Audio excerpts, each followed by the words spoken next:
다음에 저 사진 측량 쪽 한번 봅니다. 사진 측량. 몇 페이지를 펴보시냐면 556페이지 556. 오늘은 사진 측량까지 하고 마무리 짓고 다음 주에 사진 측량 뒷부분 위성 측량 제조사 측량 이렇게 해서 마무리 짓도록 할게요. 몇 달째 하는 지금 9, 10, 11, 4주, 6주, 8주, 10주, 10주 정도 한 거네. 그럼 얼추, 그죠? 10주, 10주. 7시간, 6시간 들으면 안 힘들어요, 여러분들? 에? 지겹죠? 근데 4시간씩 하면 넉 달 해야 돼, 넉 달. 넉 달이 더 지겨운 거지. 맞지?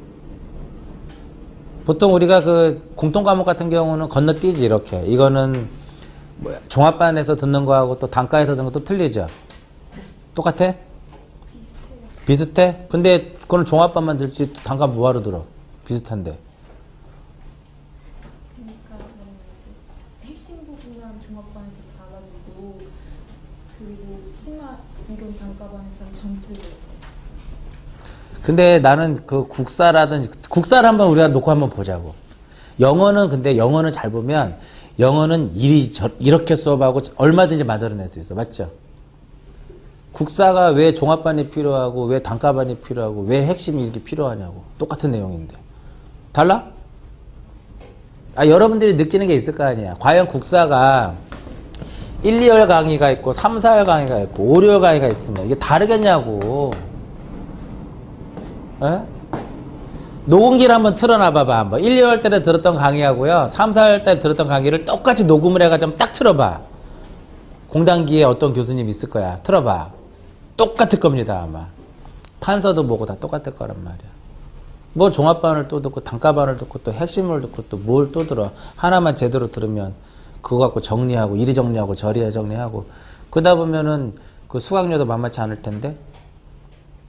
맞죠? 그러다 보면 수강료도 만만치 않아, 실질적으로는. 근데 모르겠어. 나도 들어보진 않았는데. 근데 영어는 얼마든지 내용을 바꿀 수는 있지. 지문을 바꾸고 뭐를 바꾸고 할 수 있지만 국사야 그 뻔한 스토리잖아. 그 내용 자체가. 그렇지 않아요? 국사는 뻔한 내용을 가지고 뭘 이거 듣고 또 저거 듣고 막 저거 듣고 막 그럴 필요가 별로 없는 것 같은데 내가 봐서는. 국사는 보통 지금은 모르지만 옛날에는 무조건 100점이었어. 국사는. 국사 무조건 100, 국어 대충 보고 영어 꽈락 넘기기. 아직까지 기술직은 이게 통해요. 영어 꽈락 넘기면 어느 기술직에 다 합격해. 영어만 꽈락하면 대부분이. 그지 않아? 토목직 영어 꽈락 넘으면 합격해요. 내가 토목직 강의 나도 5년 해봤어. 2000년도 초반에. 토목직 측량하고 5년 정도 해봤단 말이에요. 근데 내가 알아. 그때는. 응? 근데 지금은 토목직이 측량학이 없어졌단 말이에요. 2003년도부터 2004년도부터 영어가 들어오면서 옛날에는 전공 과목이 세 과목이었어. 토목직이 측량, 역학, 설계 이렇게. 그러다가 측량이 빠지고 영어가 들어와 버렸어. 물리 빠지고 이렇게 그때 2003년도인가 4년도인가 그래요. 그랬을 때 요 옆 건물 지금 요 옆 건물 리모델링 했는 건물인데 그때는 리모델링 하기 전에 여기 옆 건물 노량진에서 가장 건물 6층 좋은 건물 중에 하나 6층짜리 건물인데 지하철 지나가면 건물 울린단 말이야. 막. 둥둥둥둥 하고. 여기도 지하철 지나가면 좀 흔들리잖아. 옆엔 더 했단 말이야. 이 건물은 옛날에 자동차 정비공장 건물이에요. 이 건물은 90년도만 하더라도 자동차 상상치도 못하지. 노량진 요 한복판에 자동차 정비공장이 있을 거라고는. 여기가 정비공장이 있었어요. 그래서 노량진 보시면 지금 있는 건물은 다 70년도에 지어놓은 건물이야. 7, 80년도에 지은 건물들이야. 이것만 새로 진 거야. 이것만. 그리고 여기 앞에 있는 이데아 건물 하나 새로 진 거고. 그 나머지 이쪽 건물은 다 있었던 건물이야. 70년대, 80년도부터 다 있었던 건물이야. 옆에 중앙학원 유일하게 대입학원이잖아. 옛날부터 있었던 건물이야. 제가 예전에 고3 때 여기를 다녔었거든. 네? 여기를 다녔는데 들어가면 못 나와요. 철창으로 되어 있어서 못 나와. 쫙. 지금 많이 좀 괜찮은 건데 옛날에 일단 들어가면 못 나와. 끝날 때까지. 들어가면 못 나오고. 요 앞에 정진학원 있었는데 정진학원 이제 없어지고. 대성학원 그대로 저기 있고. 대성하고. 옛날에 여기는 고입하고 대입하고 공무원이 이렇게 같이 이렇게 있었단 말이야. 그러다가 이제 지금은 전부 다 공무원 학원 쪽으로만 쭉 됐었는데, 노량진이 좀 비싸요. 노량진이 건물이 저기 우리 여기 학원 이사장님이 이대아 빌딩 9층인가? 거의 9층인가? 거기 건물을 10년 전인가에 29억에 산 거잖아. 10년 전에. 요 지하철 몇 호선이 지나간 노량진 밑에가? 9호선이지. 9호선 개통할 때 진 건물이란 말이야. 얼추 한 10년 가까이 됐을 거야. 10년, 7년, 8년? 29억 주고 샀단 말이야. 근데 지금은 얼마 될지 더 올랐는지 떨어지는지 모르겠는데, 노량진이 좀 비싸요, 땅값이. 그래서 보면, 노량진은 땅값이 비싸니까 웬만한 학원들이 들어와서는 못 버티는 거야. 임대료가 너무 많이. 임대료가 너무 비싸니까. 지방 같은 경우는 임대료가 좀 싼 편이지. 자, 제 12장 사진 측량을 보는 사진 측량.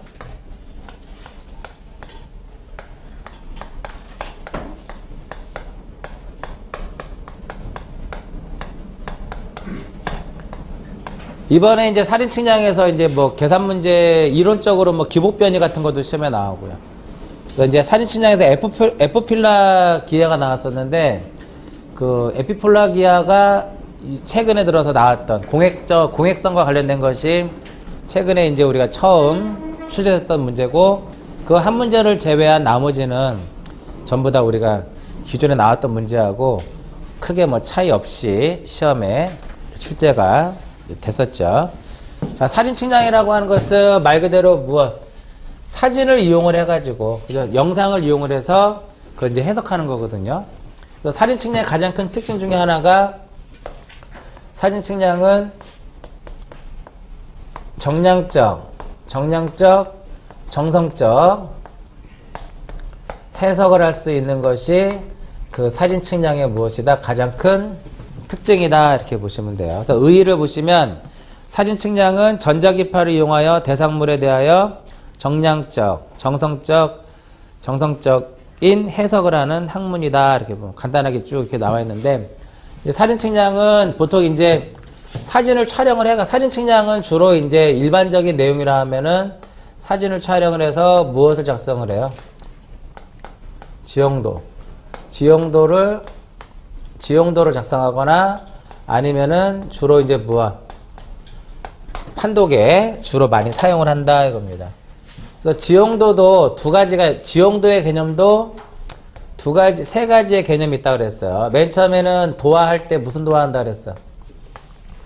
기계식 도화를 하고, 그 다음에 이제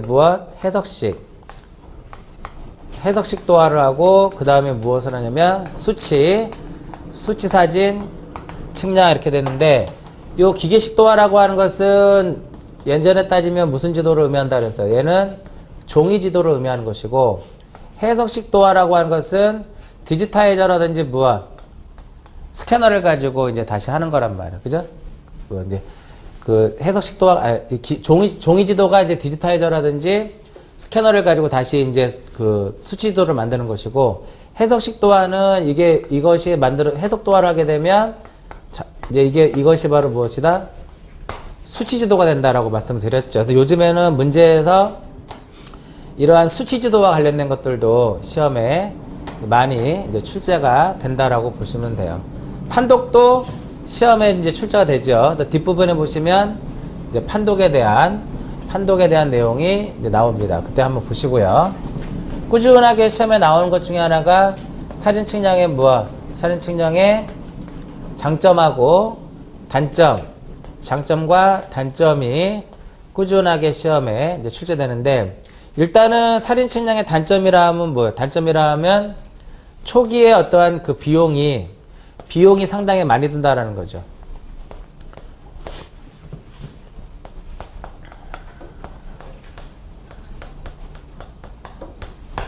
초기에 구축 비용이 상당히 많이 든다. 왜냐면은 초기에 비용이 많이 든다는 소리는, 일단은 그 기자재가 상당히 어때요? 고가잖아.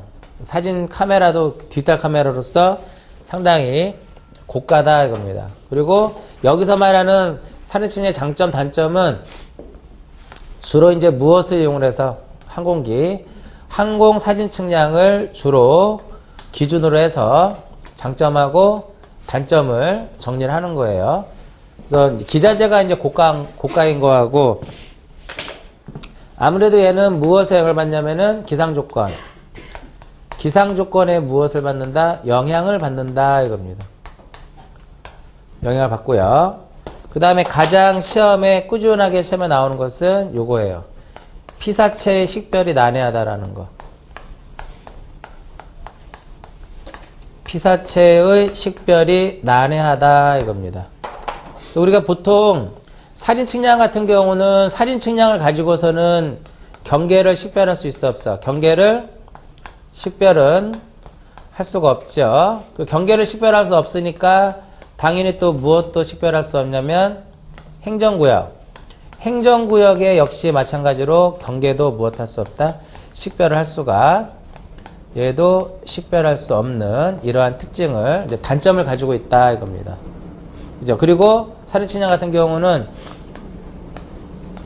소규모 지역에 있어서는 상당히 비경제적이다. 이거. 소규모 지역에 있어서는 비경제적인 이러한 단점을 가지고 있고, 뭐 시험에 잘 나오진 않지만 태양의 어떠한 고도에도 이제 관련이 있더라 이겁니다. 그래서 시험에 가장 이제 단점 쪽에서 가장 많이 나오는 것이 이 부분이에요. 피사체 식별이 난해하다 이겁니다. 난해하다. 그러면 장점은 사진 측량의 장점은 정량적, 정성적 해석을 할 수 있다 이거죠. 그러니까 정성적 해석을 할 수 있다라고 하는 것은 뭐 자원이라든지 환경, 뭐 이러한 것들, 재해, 뭐 이런 것들을 이제 의미하는 것이고, 정량적 해석이라고 하는 것은 어떠한 양으로서 나타낼 수 있다라는 거잖아. 그러니까 사진 측량을 가지고서는 X, Y도 결정할 수도 있고, 뭐도 결정할 수 있어요. H도 결정할 수 있는 거죠. 그리고 사진 측량은 n분의 1 이꼴 무엇에 의해서 h분의 f에 의해서 h와 f에 의해서 뭐를 할 수 있어요? 축척을 구할 수 있으니까 사진상에서 또 뭐도 계산할 수 있는 거야. 사진상에서도 거리도 구할 수 있더라 이겁니다. 그죠? 그리고 그래서 보시면 기출문제를 잠깐 보시면 사진 측량에 의해서 직접적으로 얻을 수 있는 성과로 옳지 않은 것은 경계는 알 수 없죠? 면적은 토지의 면적은 구할 수가 있지. 왜냐면 사진이 이렇게 있으면 여기에 사진상에 뭐 전이 이렇게 있더라. 그럼 여기에 면적은 구할 수 있잖아. 왜? 사진에 무엇을 하니까? 사진의 축척을 하니까 이 축척에 의해서 거리를 계산해 보면 면적은 구할 수 있지 않겠냐 이거지. 거리 구할 수 있죠? 거리 스케일로 재보면 되잖아. 축척을 하니까. 그리고 사진상에 또 무엇을 알면 좌표값을 알게 되면 그것을 가지고 거리도 구할 수 있는 것이고 표고도 구할 수 있죠. 자, 사진 측량에서 표고를 구하는 것은 여기서 공식이 이런 식이 있잖아. 이렇게. 그죠? H 플러스 마이너스 H분의 F라고 하는 식에 의해서 H도 구할 수 있고 기본변이랑 우리가 여기 옆에 보면 63빌딩 있죠? 자, 63빌딩 이렇게 있으면 지금은 63빌딩이 우리나라에서 가장 높은 것은 아니지만 옛날에는 63빌딩이 가장 높은 건물이었긴 한데 63빌딩이 사진상에서는 어떻게 표현이 돼요? 원래는 정확히 사진상에서 63빌딩은 어떻게 표현이 돼야 되냐면 이렇게 표현이 되는 거죠. 이렇게 네모나게. 그죠? 이렇게 표현이 되는데 실질적으로 사진을 촬영하게 되면 일단 비행기가 올라갈 수 있는 그 한계가 있잖아. 그죠? 경비행기들이. 비행기가 올라가서 사진을 촬영하게 되면 이렇게 찍히지 않겠냐 이거 이런 식으로. 건물이 어떻게 누워진단 말이에요. 그 건물이 누워지는 거니까 이렇게 찍힌다. 그럼 여기서 이만큼의 뭐가 발생을 해? 기복변이랑이 발생을 한단 말이에요. 기복변이랑. 그럼 이것을 이용해서 뭐를 구할 수 있다라는 거야? 이 건물에 무엇을 구할 수 있다? 높이 H를 이제 구할 수 있다. 표고를 구할 수 있는 거죠. 그래서 이렇게 되는 거잖아. 이렇게. 건물이 이렇게 있으면 이렇게 있으면은 원래 측면에서 봤을 때 얘는 이 점은 사진상에 여기에 표현이 되고 이 점은 사진상에 여기에 표현이 되잖아. 원래는 사진상이 하나의 점으로 표현돼야 되는데 맞죠? 근데 이렇게 표현이 된다 이거예요. 건물 자체가. 여기가 이제 여기 요 부분이 정상이 되고 여기가 뭐 밑에가 되는 거지. 그러면 건물이 이렇게 둘어 눕는단 말이에요. 이런 식으로 이렇게. 그러면 여기서부터 요 연직점을 기준으로 해서 이만큼의 뭐가 발생을 해요?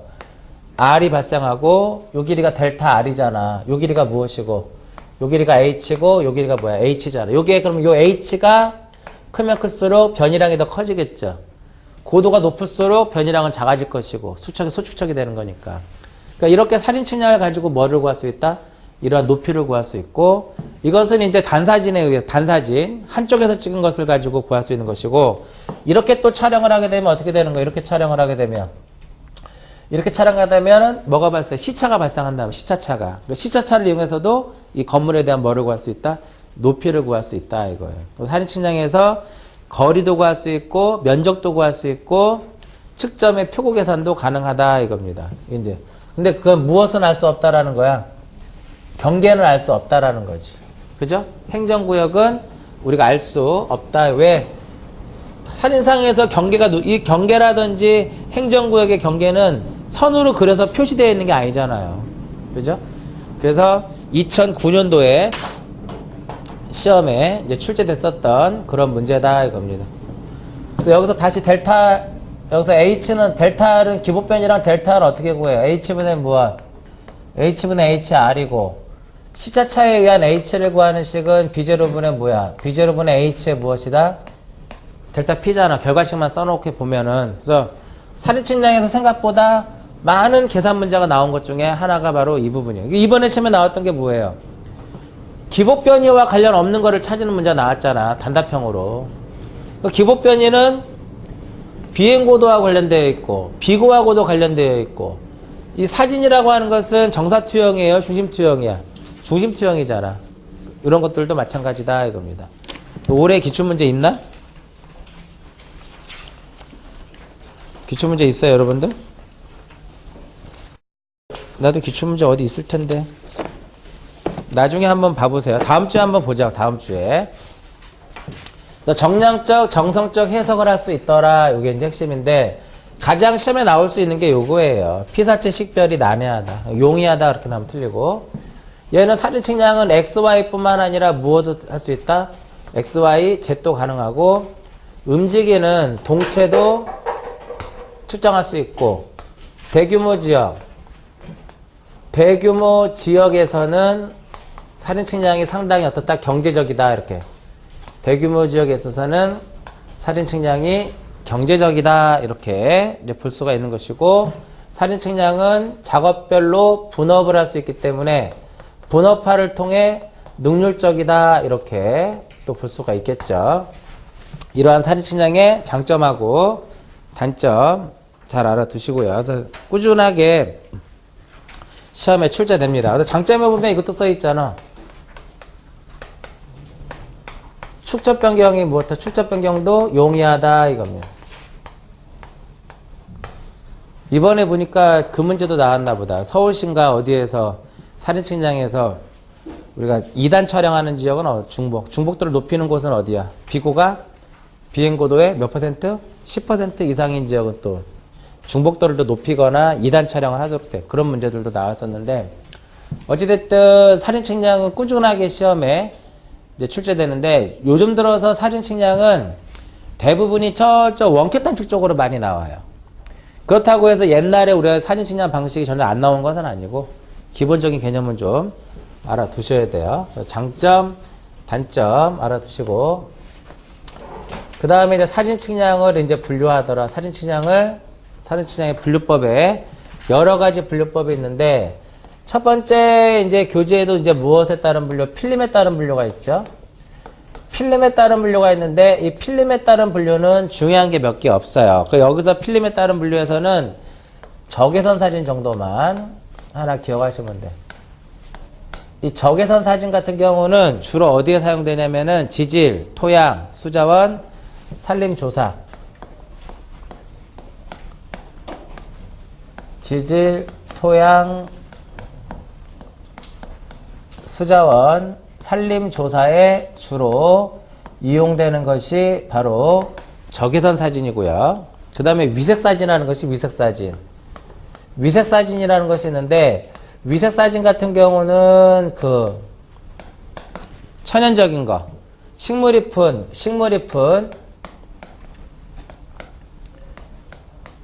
요 식물의 잎은 무엇으로 표현되냐면은 적색으로 나타내고요.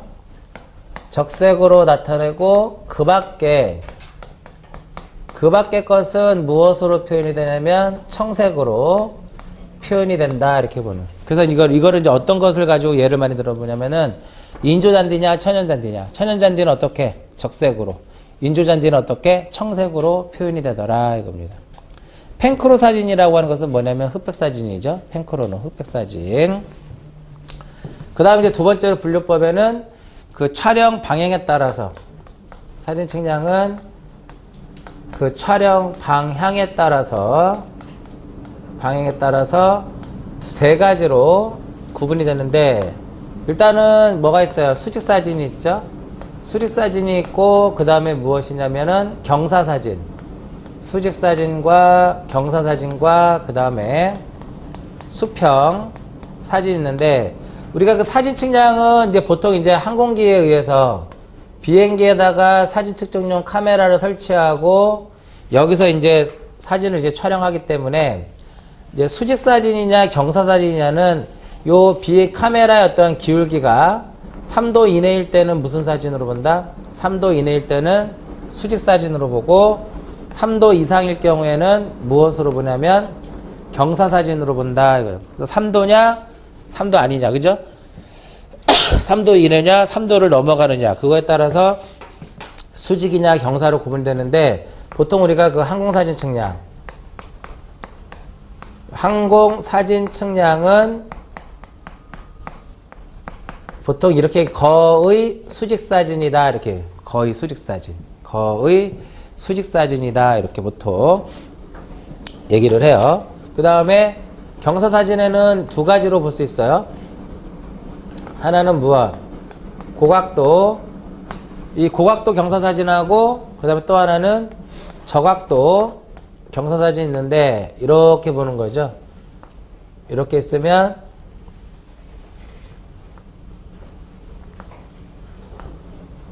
이렇게 했을 때 이 경사각이 3도 이내일 때는 무슨 사진? 수직 사진. 3도 이상일 때는 무엇? 경사 사진이 되는데 경사 사진은 저각도 경사 사진이 있고 고각도가 있으면 고각도는 더 많이 이렇게 기울어지는 거죠. 이런 식으로. 더 많이 이렇게 기울어지기 때문에 멀리 요 부분까지 찍히는 거죠. 그래서 고각도 경사 사진에서는 무엇이 나타난다? 지평선이 찍히는 그 사진이 바로 고각도 경사 사진인데 거의 시험에 출제된 적은 없습니다. 거의 뭐 그냥 수직 사진하고 경사 사진의 개념 정도. 그러니까 수평 사진은 지상에다 놓고 이렇게 촬영하는 거죠. 이런 식으로. 이렇게 촬영되는 것이 수평 사진이다 이겁니다. 그래서 카메라의 광축을 수평면에 평행하게 하여 촬영한 것이 수평 사진인데 보통 이 수평 사진은 어디에서 많이 사용되냐면 지상 사진 측량에서. 지상 사진 측량에서는 주로 뭐를 사용하냐면 수평 사진을 사용하고 항공 사진 측량에서는 뭐를 사용한다? 거의 수직 사진을 이용하더라 이겁니다. 그래서 촬영 방향에 따른 분류는 그렇게 시험에 출제되는 부분은 많지 않고 개념 정도 3도 정도만 좀 알아두시면 되겠고요. 그 다음에 가장 시험에 많이 나오는 것이 요겁니다. 카메라에 의한 분류. 사용 카메라에 의한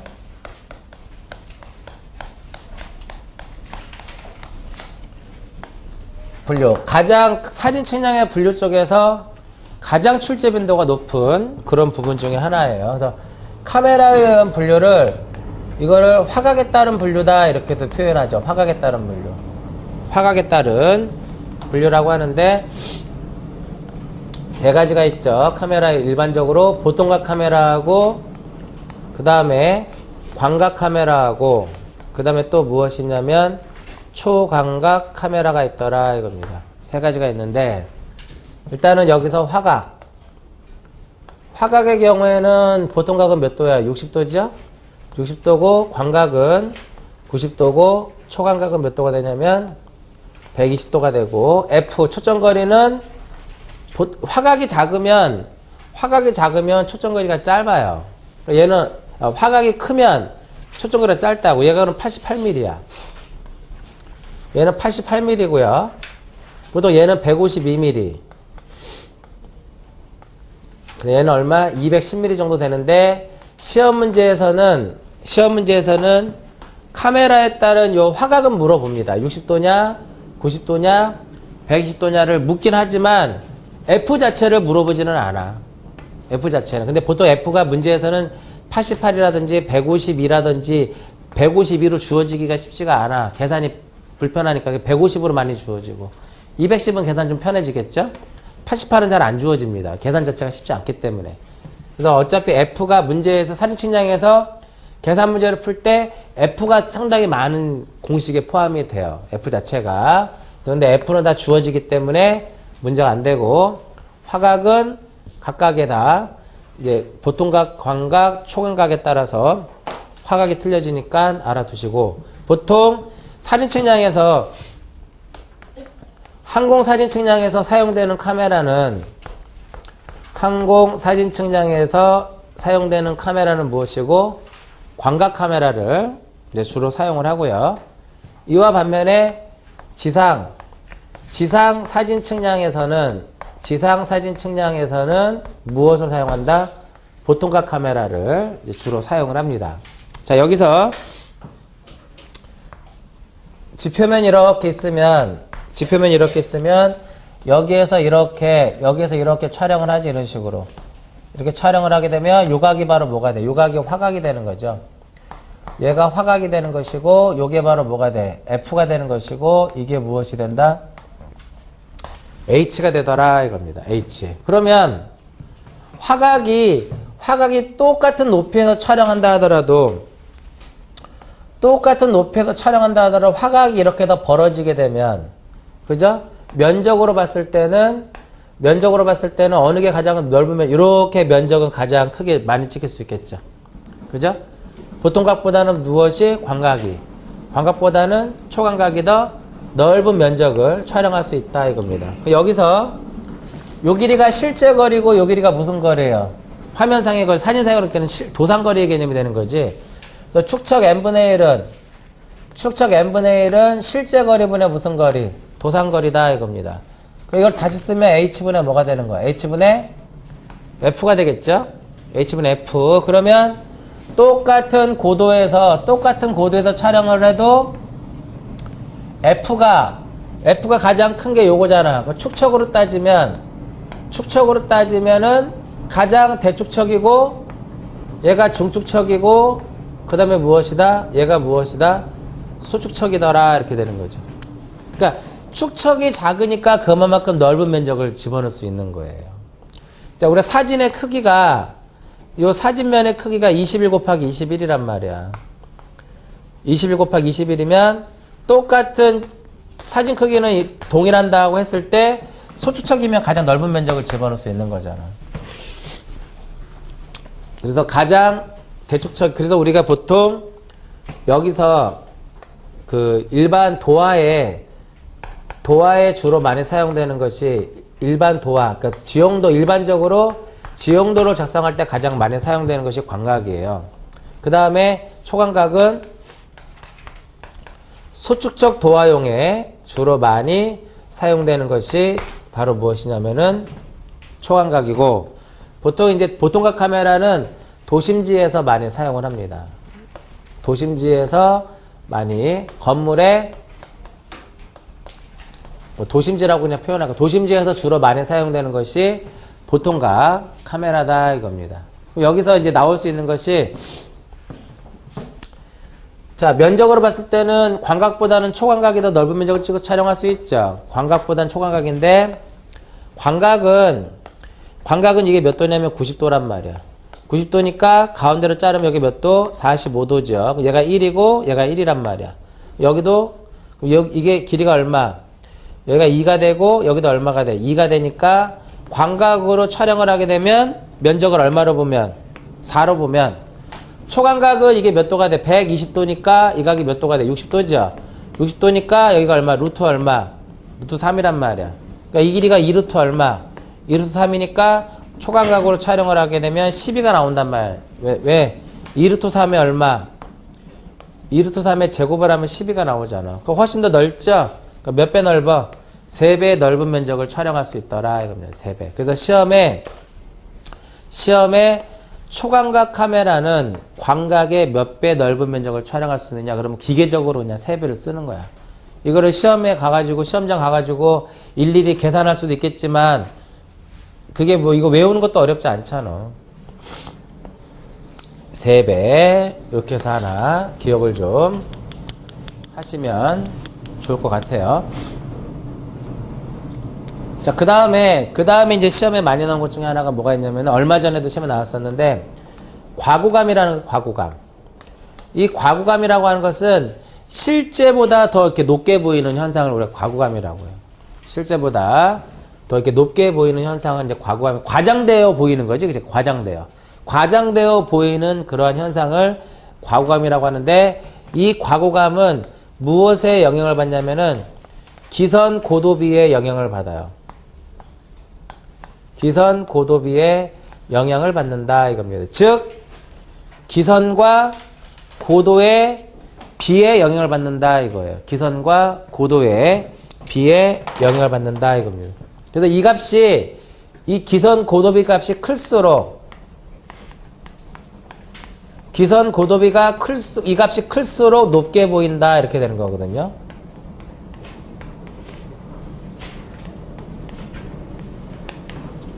기선 고도비 값이 클수록 높게 보인다. 그래서 보세요. 공식에 기선과 고도의 비니까 기선과 고도의 비다 이렇게 표현이 되는 거예요. 그래서 여기서 H는 어떻게 풀 수 있어요? MF로 풀 수가 있는 거지. 여기서 얘는 다시 MF로 쓸 수 있는 것이고, 여기서 B는 촬영 기선장인데 다음 주에 나올 거예요. 촬영 기선장은 MA에 1-100분의 무엇으로 계산이 되냐면 100분의 P로 계산이 되더라 이겁니다. 그러면 여기서 기선 고도비는 F에 어떻게 돼? F에 반비례하죠? 그럼 여기서 F가 크면 어떻게 되는 거야? F가 크면 고도비가 어떻게 돼요? 작아지는 거지. 그러면 여기서 F가 가장 큰 게 보통각이니까 보통각보다는 광각보다는 초광각이, 기선 고도비 값이 어떻게 더 커지겠죠? 그래서 가장 과구감이 크게 나타내는 것은 카메라 중에 무엇이다? 초광각 카메라다 이겁니다. 자, 일단 60도, 90도, 120도 알아두시고요. 가장 넓은 면적을 촬영할 수 있는 거 알아두시고, 가장 대축적인 거 알아두시고, 광각보다 초광각 몇 배 넓을 것이냐, 그 다음에 기선 고도비, 과구감이 가장 크게 나타내는 카메라가 무엇이냐, 이런 부분들까지 같이 좀 정리를 하시면 되겠고, 용도도 한 번씩은 좀 보실 필요가 있어요. 근데 뭐 나중에, 그러니까 시험에 이것도 시험에 나왔잖아. H분의 B, 기선과 고도의 B를 구하라 하면은 얘하고 얘하고는 어떻게 돼? 지워져 버리죠. 그럼 F분의 A-1-100분의 P가 되는데, F에 1-100분의 P인데 얘가 60으로 주어진다고. 그럼 이제 보통 이제 F가 봐봐. F가 210으로 주어지고, 여보 0.18로 주어지고, 0.4 하게 되면 계산이 그렇게 어렵진 않다 이거지. 37에 21, 36, 18 해가지고 24 나누기 7해서 그렇게 어렵지 않단 말이에요. 어? 몇 번 시험에 출제가 됐었던 이제 그런 문제니까 알아두시고 해서, 뭐 이러한 문제가 나왔을 때는 가장 기본적인 문제고, 좀 신경 써서 봐야 될 것이 3배. 그 다음에 과구감이 가장 큰 거. 이렇게. 그 과구감의 순서로 묶으면 순서로 가면 이렇게 보는 거죠. 이런 식으로. 얼마든지 시험에 나올 수 있으니까 알아두시고요. 사용 카메라에 의한 분류가 사진 측량에서는 가장 중요하고 가장 시험에 많이 출제됐었던 그런 문제가 되겠고요. 그 다음에 축척에 따른 분류가 있습니다. 그죠?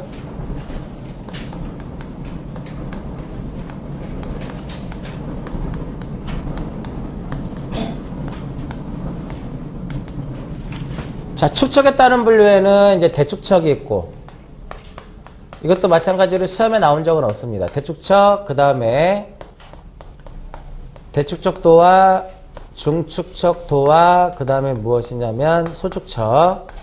소축척도화가 있는데 얘는 800m가 기준이에요. 800m 이하일 때는, 이내일 때는 이렇게 가는 거지. 대축척은 800m. 얘는 800에서 얼마? 800에서 3000. 여기에서는 3000m 이상. 이렇게 되는 거죠. 이렇게, 요거에 따라 결정이 되는 거죠. 요거에 따라서. 고도가. 그래서 소축척이냐, 중축척이냐, 대축척이냐는 촬영 고도가 800m 이하일 경우에는 대축척, 800에서 3000일 때는 중축척, 3000m 이상일 때는 소축척. 이렇게 이제 표현이 되고요. 그 다음에 다섯 번째로 나오는 것이 촬영 방법에 따른 분류 이렇게 했는데,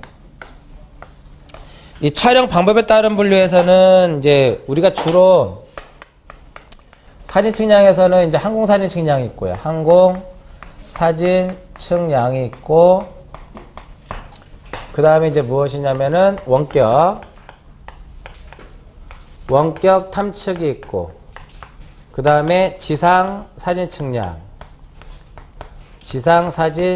있는데, 이 세 가지가 시험에 이제 주로 출제되고, 이 중에서도 가장 많이 나오는 것은 이 두 가지예요.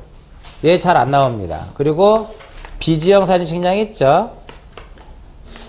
비지형 사진 측량이라든지 수중 사진 측량 같은 경우도 거의 시험에 출제될 확률은 없다 이겁니다. 얘네들은. 그 항공사진 측량은 사진을 촬영을 해가지고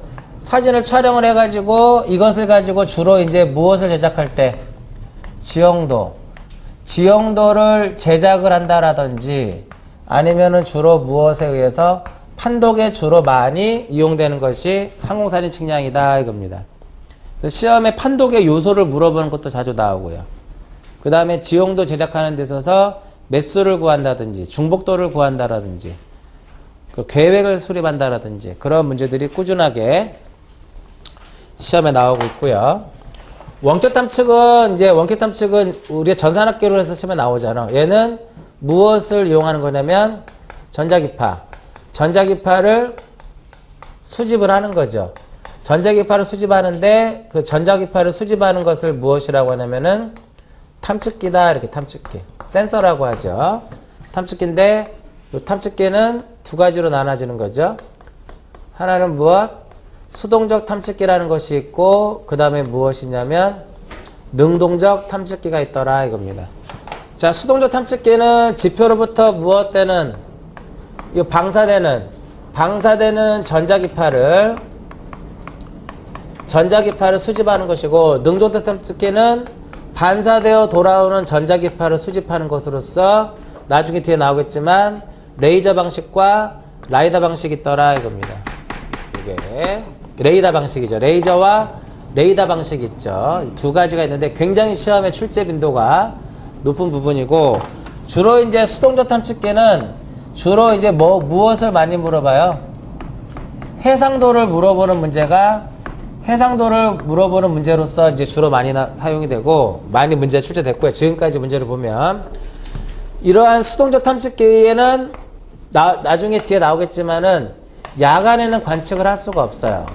야간에는 관측을 할 수 없고 기상 조건에도 영향을 받는단 말이야. 그러니까 이러한 것들을 보완한 것이 바로 무엇이다? 능동적 탐측기다 이겁니다. 그래서 수동적 탐측기의 단점을 보완하는 것에 가장 좋은 방법은 무엇이다?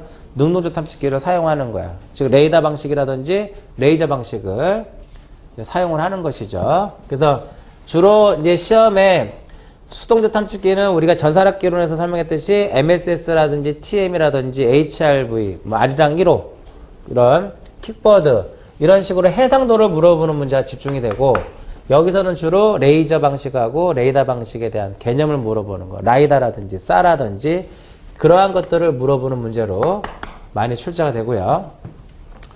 지상사지 측량이라고 하는 것은 이제 말 그대로 이제 지상에서 이제 측정하는 것인데, 건물의 정면도라든지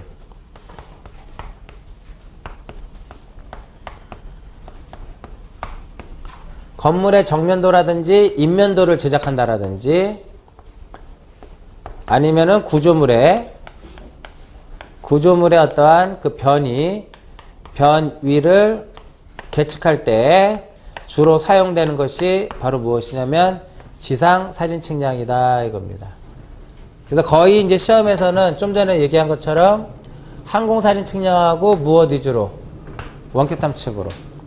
그럼 이쪽에서 지금 쭉 봤을 때 이쪽에서 봤을 때는 가장 중요한 게 바로 뭐예요? 이쪽이야 이거예요. 카메라에 의한 분류.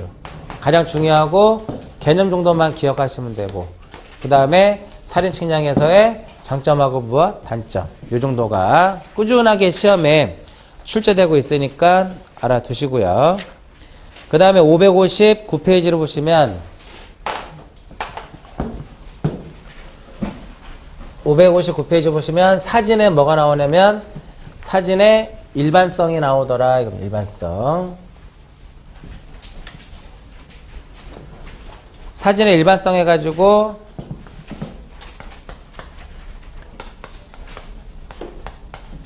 촬영용 사진기의 요건이 나오죠.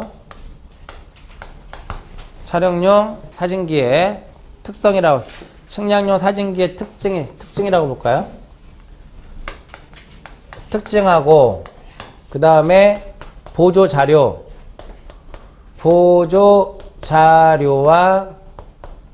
보조 기계하고,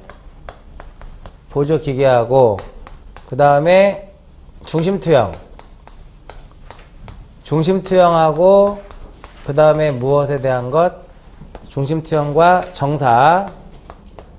정사투영에 대한 내용하고, 그 다음에 항공사진의 특수 3점에 대한 거. 그럼 이쪽에서 네 가지가 이제 사진의 일반성 해가지고 네 가지 정도가 쭉 정리되어 있는데, 이 중에서 가장 많이 나오는 것이 요거예요.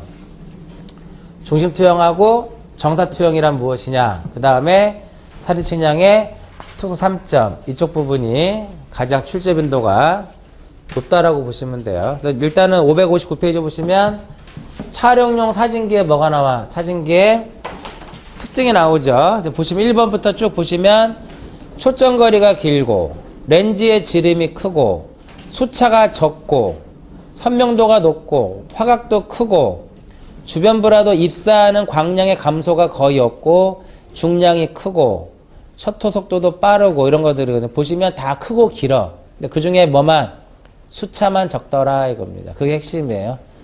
뭐 초점거리가 길어야 되고 지름이 길어야 되고 수차는 작아야 된다 이겁니다. 그 정도 하나 기억하시고요. 보조 자료하고 보조 기계는 구분하는 것이 시험에 나옵니다. 이게 보조 자료라고 하는 것은 이제 어떤 의미냐면은 우리가 여러분의 핸드폰에 보면 이제 카메라 기능으로 들어가면 화면이 딱 나오고 옆에 뭐가 나 날짜, 날씨, 그다음에 사진의 매수, 기타 등등에 대한 어떤 부가적인 정보들이 나오죠. 이게 일종의 바로 무엇이다? 보조 자료가 되는 것이다 이겁니다. 그래서 보조 자료 보면 고도, 수진기, 시각, 사진 지표, 화면 거리, 사진기 번호, 사진 번호 이런 것들이 바로 무엇이냐면 보조 자료다 이겁니다. 그래서 여기서 하나 알아두실 것이 필름이 이렇게 사진이 이렇게 쓰면 이 사진의 네 모퉁이 이것을 뭐라고 표현하냐면 이것을 사진의 지표라고 하죠. 사진 지표라고 하는데 이 사진 지표가 변의 가장 중앙 자리에 있는 경우도 있어요. 이런 식으로. 그래서 사진 지표를 이렇게 무엇하면 연결을 해서 만나는 요점이 바로 무엇이냐면 요점이 주점이더라 이겁니다. 사진의 주점이에요. 그래서 사진의 주점을 알기 위해서는 무엇이 필요하다? 사진 지표가 필요하다 이겁니다. 사진의 주점을 알기 위해서는 사진 지표를 알아야 된다라는 거하고 보조 기계에는 수평 사진기, 고도차계, APR, 자이로스코프, 항공 망원경이 있는데 보조 기계에 이제 APR이 뭐냐면 비행고도 자기 기록계예요.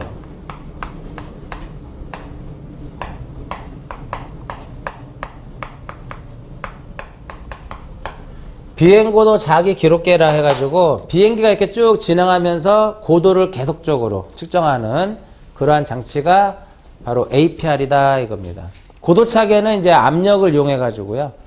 고도를 계산하는 것이고, 자이로스코프는 이제 동요를 방지하는, 항공기의 동요를 방지해서 수평을 잡아주는 것이 자이로스코프고, 항공망원경은 비행기가 그 예정 경로를 날아갈 수 있게끔 방향을 제시해 주는 것이 항공망원경이다 이겁니다. 그 정도 보시면 되겠고요. 그래서 이 보조 자료하고 보조 기계에 대한 구분 정도 할 수 있어야 될 것이고, 뭐 사진 지표의 개념 정도만 알아두시면 되겠고요. 그 다음에 이제 꾸준하게 시험에, 지난번 2014년도에도 시험에 나왔던 것이 바로 중심투영하고 무엇? 중심투영하고 정사투영이 시험에 출제됐었죠. 그래서 사진의 경우에는 건물이 이렇게 있으면, 이 건물이 이렇게 있으면 사진은 중심투영의 원리이기 때문에 건물이 이렇게 찍히는 거죠. 이런 식으로. 이런 식으로 건물이 이제 찍힌다 이렇게 되는 거죠. 건물이 이런 식으로 이제 건물이 찍히는데, 정사투영이라고 하는 것은 이렇게 건물이 이렇게 있으면, 정사투영은 건물이 어떻게 표현이 되는 거야? 건물이 이렇게 표현이 되는 거지, 바로 이렇게. 그래서 얘는 이게 이제 중심투영의 개념이고요. 중심투영의 개념이고, 이러한 것을 이제 무엇이라고 하냐면 얘를 정사투영이다 이렇게 보는데, 정사투영은 태양광선이 이렇게 평행하게 이렇게 들어오는 거죠. 이런 식으로. 이런 식으로. 중심투영의 정의를 보시면, 카메라 렌즈의 중심으로 투영한 것으로 굴뚝이나 대형 빌딩 모서리 연직선은 지도상에서 하나의 점으로 표시가 되나, 이렇게 지도상에 이렇게 무엇으로 표시되는, 이렇게 하나의 점으로 표현이 된다 이거야. 어? 지도상에서 하나의 이렇게 점으로 표현되는 것은 이러한 것이 바로 뭐가 되는 거야? 요게 바로 정사투영의 개념이에요. 어? 그런데 살인상에서는 선으로 이런 식으로 표현이 된다라는 거지. 이런 식으로. 이것은 사진은 무엇이기 때문에? 중심투영이기 때문에 그렇다 이겁니다. 그 다음 페이지. 정사투영은 피사체의 각 지점을 투영면에, 이 투영면은 어떻게? 직각으로 이렇게 투영이 되는 거예요. 직각으로 이런 식으로. 투영면에 직각 방향으로 투영한 것으로, 지표면에 높낮이가 있는 경우는 평지는 같으나 평탄치 않은 곳은 형상이 다르다. 그 지도를 제작할 때는 정사투영이 이용이 되는데, 그러니까 여기서 핵심은 얘하고 중심투영하고 정사투영의 경우에는, 평지의 경우에는 중심투영의 상이나 정사투영의 상이나 어때요? 똑같다 이거야. 그런데 이렇게 무엇이 있으면, 기복이 존재하면, 비고가 존재했을 경우에는 중심투영하고 정사투영의 상이 일치하지 않는다 이렇게 되는 거예요. 그것을 이제 사진은 이제 중심투영이 얘는 사진이고, 사진하고 지도를 봤을 때 평지에서는 똑같아요. 그러나 비고가 있으면은 얘하고 틀리다 이거죠. 중심투영의 원리고 정사투영의 원리이기 때문에 그런 차이가 발생하는데, 뭐 주로 이제 시험에서는 얘가 많이 나와요. 중심투영의 개념이 주로 시험에 출제가 많이 되니까 알아두시고요. 그 다음에 요즘 들어서는 뜸한데, 한때 시험에 많이 출제됐었던 것이 바로 뭐냐면 항공사진의 특수 3점이다 이겁니다.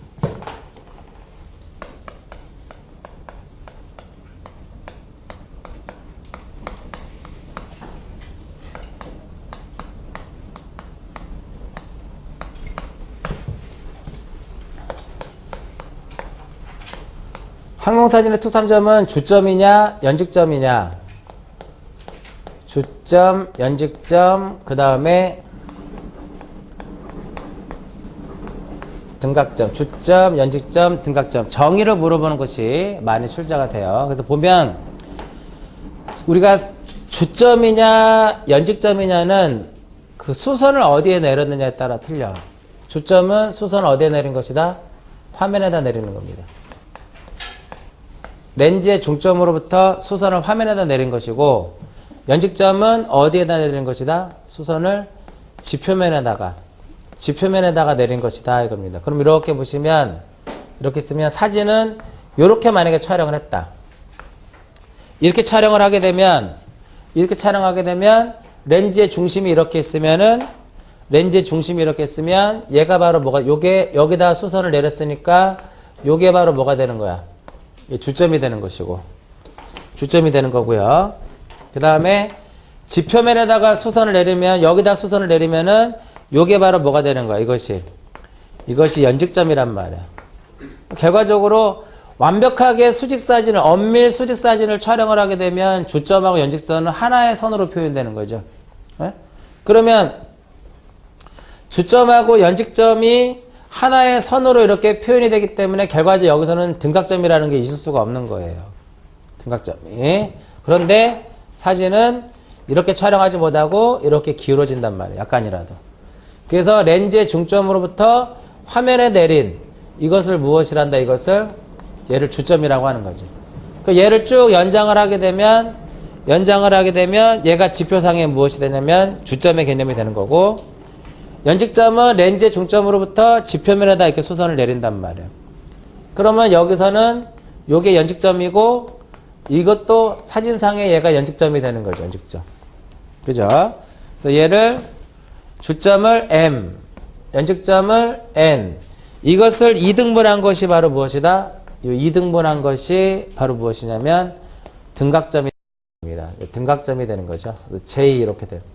요게 F의 개념이 되는 것이고, 여기서 요 각이 I각이 되는 거죠. 요 각이 뭐가 되는 거야? 요 각이 I가 되더라 이겁니다. 그래서 시험에 나오진 않지만 M과 N은 F 탄젠트 뭐가 되는 거야? F 탄젠트 I가 되는 것이고, 그죠?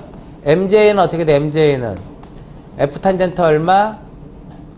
F 탄젠트 2분의 I가 되는 것이고, 2분의 I가 되시고, J하고 N의 길이는 어떻게 돼? J하고 N은 MN에다가 마이너스 무엇을 하면 돼요? MJ를 하면 되는 거죠.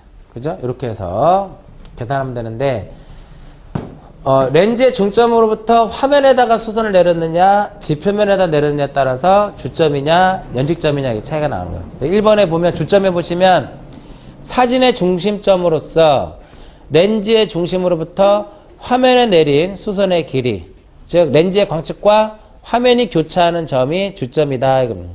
연직점은 카메라 렌즈의 중심으로부터 기준면에 수선을 내렸을 때다. 이겁니다.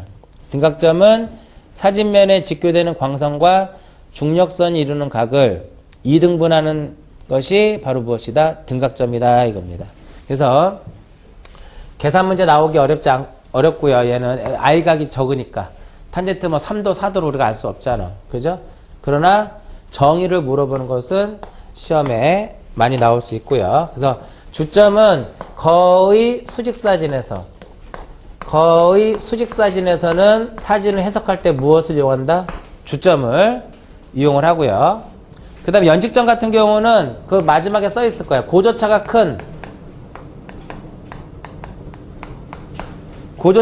큰 지형의 수직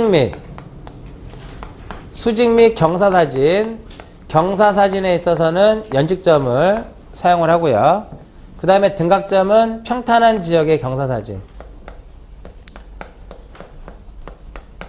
평탄한 지역의 경사사진에 있어서는 등각점을 이제 활용하더라. 이렇게 되는 거예요. 아직까지는 뭐 이런 게 나온 적은 없는데, 그냥 간단하게 주점하고 연직점하고 등각점의 의 정도만 계속적으로 시험에 나오니까 의의를 좀 잘 기억하실 필요가 있어요. 그래서 오늘은 여기까지만 합니다. 여기까지 하고요. 그래서 이번 시간에 했던 것은 주로 이제 카메라에 의한, 사진 측량의 장점, 단점, 카메라에 의한 분류, 중심 투영하고 정사 투영에 대한 거, 사진 측량의 투수 3점, 요 정도 잘 기억을 좀 하시고요. 다음 주에는 요 사진 측량에 대한 내용들을 다시 한번 정리를 하면서 마무리 짓도록 하고, 그 다음에 지적 제조사 측량, 그 다음에 GPS까지 해서 다음 주에 마무리 짓도록 할게요. 오늘은 여기까지 하고 마치도록 하겠습니다. 마치겠습니다.